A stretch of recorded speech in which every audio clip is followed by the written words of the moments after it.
시간이 되었습니다. 사도신경 신앙 고백드림으로 2월 2일 화요일 새벽 기도회 하나님께 드리도록 하겠습니다.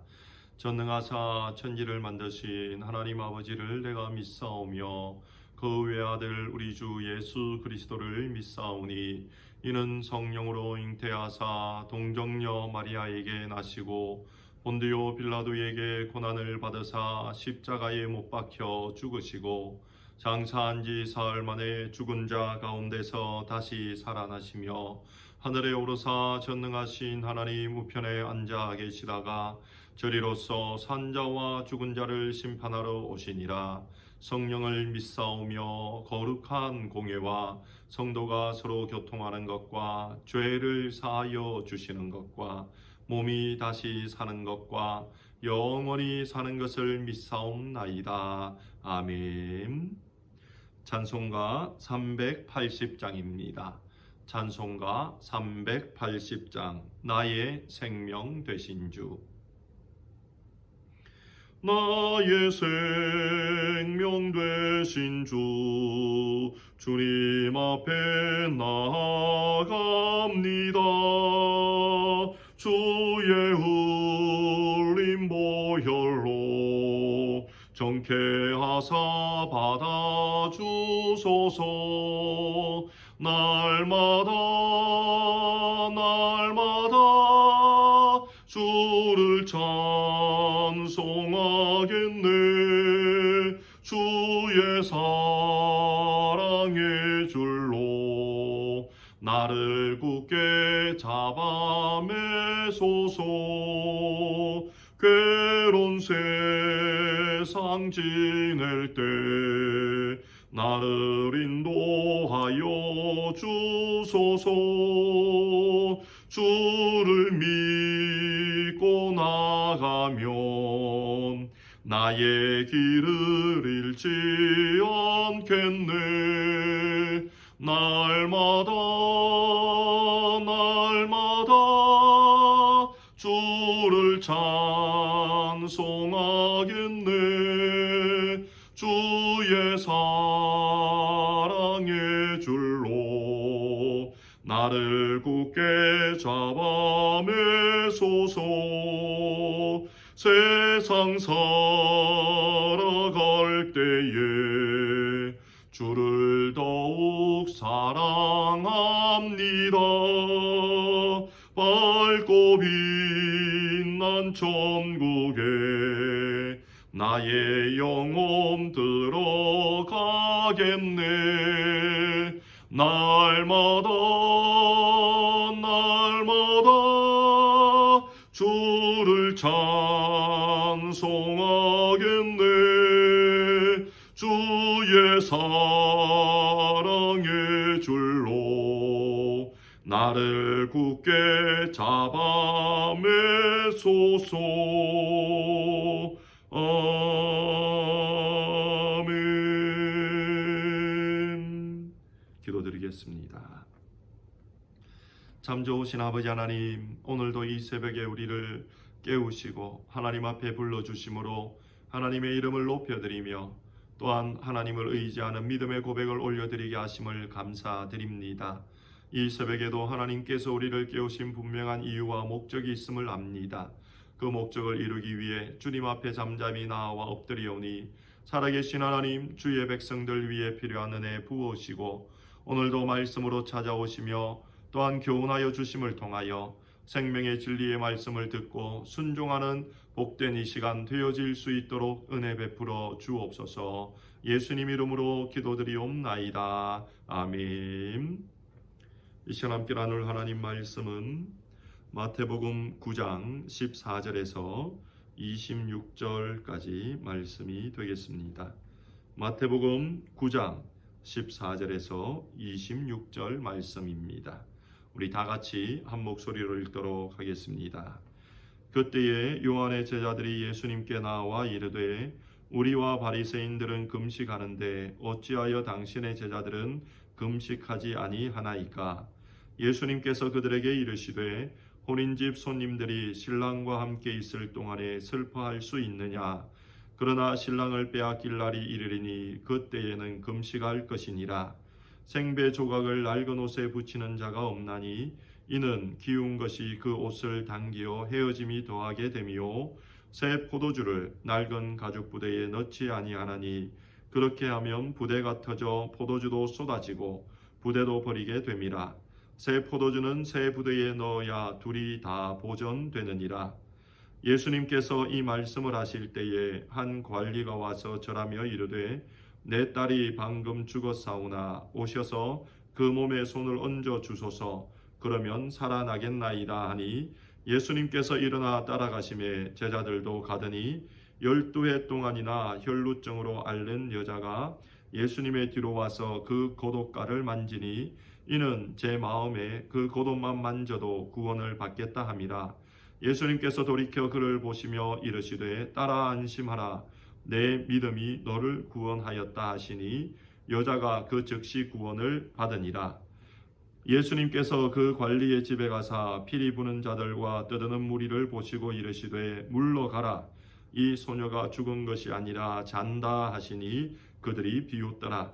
무리를 내보내신 후에 예수님께서 들어가사 소녀의 손을 잡으심에 일어나는지라. 그 소문이 그 온 땅에 퍼지더라. 아멘. 예수님께서 오늘 본문을 통하여서 예수님 안에 살아가는 생명의 삶을 우리가 어떻게 하면 누리게 되고 또 그 삶은 무엇인가에 대해 오늘 말씀을 통해 가르쳐 주고 있습니다. 예수님을 믿는 믿음의 백성으로 우리는 어떤 삶을 살고 있고 살아야 된다라고 말씀하고 계십니까? 먼저 14절에서 17절의 말씀을 통해 예수님께서는 우리는 예수님을 통해 완전히 새롭게 된 새로운 삶을 사는 자들이다 라고 말씀하여 주고 계십니다. 예수님 이전에는 모든 사람들이 구약의 율법에 매여 살아갔습니다. 그 구약의 율법이 모든 삶의 기준이고 또 모든 삶의 판단이었던 것이지요. 그 구약의 율법에 의하여서 14절에 보니 요한의 제자들과 바리새인들은 금식하고 있다라고 가르쳐 주고 있습니다. 그러나 예수님께서는 무엇이라고 말씀하십니까?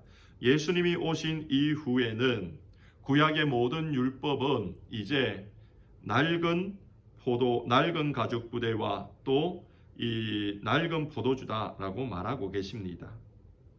그리고 예수님이 오고 난 이후에 구약의 모든 율법은 낡은 옷이다라고 가르쳐 주고 있습니다. 그러므로 예수님이 오시고 난 이후에 이제 예수님을 믿는 모든 믿음의 백성들은 낡은 옷이 아닌 새로운 옷이며 또한 낡은 가죽 부대가 아닌 새 가죽 부대를 가지고 포도주이신 예수님을 영접하는 자가 되어야 된다라고 가르쳐 주고 계신 것입니다. 즉 옛생활 습관인 율법은 이제 끝이 나고 새로운 하나님의 나라가 임하게 되었음을 예수님은 우리에게 가르쳐 주시면서 예수님을 믿는 믿음의 백성들은 그 하나님 나라 안에서 살아야 한다라고 말씀하고 계신 것입니다. 사도 바울은 이런 구원받은 하나님의 백성의 삶에 대해 고린도후서 5장 17절에 그런즉 누구든지 그리스도 안에 있으면 새로운 피조물이라 이전 것은 지나갔으니 보라 새 것이 되었도다 라고 선포하셨던 것입니다. 보라 새 것이 되었도다. 이전의 율법은 예수님이 오심으로 끝이 나고 완성이 되고 이제는 예수님 안에서 새로운 법이 성취되어졌다는 사실을 믿으며 우리들은 과거의 율법의 메인 삶이 아닌 예수님과 함께 새로운 새 계명을 얻은 자로 하나님을 사랑하고 이웃을 사랑하는 삶을 살아야 되는 것을 우리에게 말씀하여 주고 계신 것입니다. 그러므로 예수님 안에서 새 생명의 삶을 받은 우리들은 완전히 새롭게 되었다는 것을 오늘도 믿으며 새로운 삶을 사는 우리들이 되어야 될 것입니다. 계속해서 예수님 안에서 새로운 생명을 얻은 삶은 어떤 삶을 살아야 됩니까? 18절에서 26절의 말씀을 통해 예수님은 두 가지 사건을 중첩하여 보여주고 계시지요. 첫 번째는 회당장 야이로의 딸이 죽었다는 사건입니다. 두 번째는 그 야이로의 죽은 딸을 살리러 가시는 예수님이 중간에 12의 혈루증을 앓고 있는 여인을 만난 사건입니다. 예수님이 이 두 가지 사건을 동시에 우리들에게 보여주시는 이유는 이 사건이 한 가지 목적으로 쓰여졌다는 것을 보여주기 위함이지요. 그 목적이 무엇입니까? 그 목적은 바로 믿음의 삶이라는 것입니다. 오늘 18절 말씀해 보니 회당장 야이로가 예수님을 찾아와 이렇게 말합니다. 내 딸이 방금 죽었습니다. 죽었으면 끝이 났는데 회당장은 이렇게 요청하지요. 죽었지만 그러나 예수님이 오셔서 그 몸에 손을 얹어 주시면 살아나겠습니다. 제가 믿습니다라고 회당장은 고백합니다. 믿음을 고백하는 것이지요. 그리고 그 믿음을 보신 예수님이 야이로의 집에 가는 중에 12의 혈류증을 앓은 여인을 만납니다. 그 여인은 어떻게 합니까? 21절에 보니 제 마음에 그 겉옷만 만져도 구원을 받겠다 함이라. 예수님의 겉옷만 만져도 구원을 받겠다는 믿음으로 만지게 되지요. 그에 대해 22절에 예수님께서 따라 안심하라. 내 믿음이 너를 구원하였다라고 말씀하십니다. 25절에 믿는 그 야이로를 위해 예수님은 죽은 그 소녀의 손을 잡고 일으켜 살리시는 장면이 나타납니다. 믿음입니다. 새 생명을 얻은 하나님의 백성들에게 필요한 것은 믿음의 삶이라는 것을 가르쳐주고 있다는 것입니다. 그러므로 사랑하는 성도 여러분, 이제 우리는 예수님을 믿었기에 옛 우리의 구습은 다 내어버리고 율법은 버리는 자가 되었습니다. 이제 우리는 예수님을 믿었기에 믿음을 붙들고 살아야 되는 것입니다. 오늘도 이 하루 예수님을 믿는 믿음을 가지고 예수님을 인정하고 신뢰함을 통하여 삶 속에 그리스도인이 되며 복음을 전하는 자가 되며 믿음의 백성으로 살아가는 우리들이 되어지기를 주님의 이름으로 축원드립니다. 기도드리겠습니다. 좋으신 하나님, 오늘도 귀한 말씀으로 믿음의 백성된 우리가 예수님을 믿은 자로서 이 땅을 어떻게 살아야 되는지 가르쳐 주셔서 감사드립니다. 예수님을 통하여 우리들이 날마다 새로운 삶을 살고 있음을 고백하는 자들 되게 하시고 새로운 삶을 믿음을 통해 살아야 된다는 것을 고백하는 저희들 다 되게 하여 주옵소서. 오늘도 육신이 연약한 이들 어루만져 주시고 강건케 하여 주시며 특히 감기나 여러 가지 많은 육신의 질병으로 고통 중에 있는 이들을 위로하시고 회복하시는 주님의 은혜 허락하여 주옵소서. 이 하루도 주 안에서 복되게 살게 하시고 하나님의 영광을 위해 온전히 살아드리는 저희들 되게 하여 주옵소서. 예수님 이름으로 기도드리옵나이다. 아멘. 오늘 말씀을 생각하시며 기도 제목을 내어놓고 주여 삼창하고 함께 기도하도록 하겠습니다. 주여 주여 주여.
온전케 하여 주시며 특히 믿음을 아버지 감당할 수 없을 때 주님도 주셨습니다. 아버지 하나님 보시기에 부끄럽지 아니하며 회복되어지며 온전히 하나님께 온전히 드려지기에 구정하며 도와주옵소서. 주님 오 주님 오 주님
주여